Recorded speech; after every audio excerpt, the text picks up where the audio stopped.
So far we have looked at relative position and absolute position. Now let's do a real quick example of fixed position. So I'm just going to go to section 2 here again, and I'll copy the div with our box 6, and we'll paste, and this will be box 7. And let's update our number.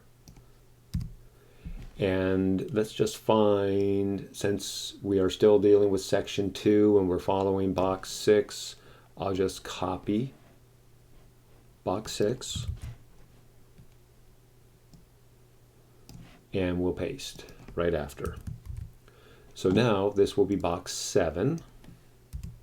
Our position we are going to change to fixed. And just like absolute, where I was saying that you could position your elements from different corners, let's go top.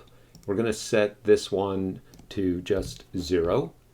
And now let's target the right side, and we will also say 0.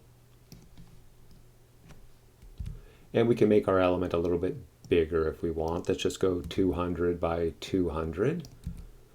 And I'm going to move the opacity back up to 100% opaque.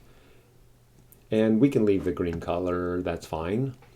So we should have box 7 in a fixed position in the top right-hand corner. Now this is going to go to the top right-hand corner of the browser, not of its parent element, because fixed elements don't care if their parent is relative. They don't care about their parent element at all. They're going to base themselves off of the browser corners.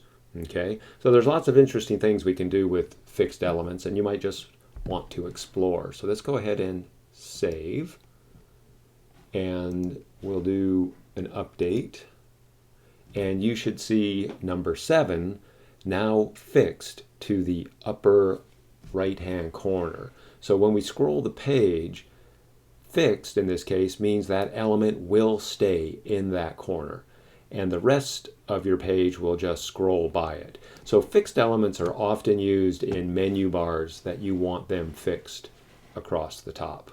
Okay, so you can have as many fixed elements as you want. They're used for menus often, or they're used for something that you might want to have stick to one side or the other.